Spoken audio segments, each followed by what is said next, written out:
বলে যখন কোনো গুনাহের কাজ আমাদের সামনে আসে তখন তিনটা বিষয় খেয়াল করতে হবে। এক নম্বর, আল্লাহ তাআলা দেখতেছেন। দুই নম্বর, ফেরেশতারা লিখতেছেন, কিরামান কাতিবিন ইয়ালামুনা মা তাফআলুন। আমার দুই কাঁধে দুইজন ফেরেশতা সব সময়ের জন্য আছে, আমি কি করতেছি না করতেছি সব কিছু এই ফেরেশতারা লিখে রাখতেছে। তিন নম্বর, খেয়াল করতে হবে আমার আমলনামার মধ্যে সব কিছু জমা হয়ে যাইতেছে। আল্লাহ পাক বলে, ওয়া ইযাস সুহুফু নুশিরাত, আমলনামা একদিন প্রকাশিত করা হবে। যার যার আমলনামা সে স্বচক্ষে দেখতে পারবে, স্বচক্ষে দেখতে পারবে। আল্লাহ পাক রব্বুল আলামিন বলেন, ফাআম্মা মান উতিয়া কিতাবাহু বিয়ামিনিহি ফাসাউয়ুহাসাবু হিসাবান ইয়াসীরা। আল্লাহ পাক রব্বুল আলামিন বলেন, যার আমলনামা ডান হাতে দেওয়া হবে তার থেকে হিসাব খুব সহজে নেওয়া হবে, আর যার আমলনামা বাম হাতে দেওয়া হবে তার হিসাব কঠিন ভাবে দেওয়া হবে। আমলনামা এভাবে পেট ফুটা করে এরপর বাম হাতে দেওয়া হবে। আল্লাহ পাক রব্বুল আলামিন অন্যত্র বলেন, ওয়া আম্মা মান উতিয়া কিতাবাহু বিশিমালিহি ফায়াকুলু ইয়া লাইতানি লাম উতা কিতাবিয়া ওয়া লাম আদরি মা হিসাবিয়া ইয়া লাইতাহা কানাতিল কাদিয়া।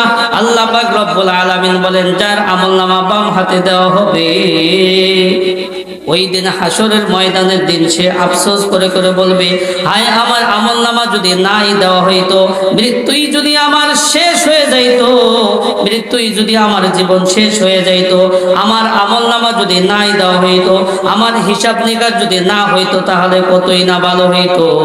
যেদিন হাসরের ময়দান কায়েম হয়ে যাবে ওই দিন মানুষগুলো আফসোস করে করে করে করে মাটি হয়ে যাইতে চাইবে।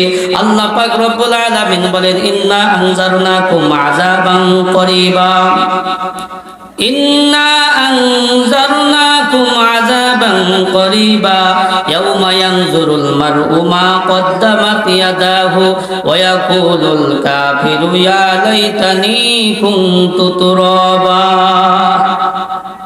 আল্লাহ পাক রব্বুল আলামিন বলেন, যেদিন হাসরের ময়দান কায়েম হয়ে যাবে ওই দিন মানুষগুলো মাটি হয়ে যাইতে চাইবে।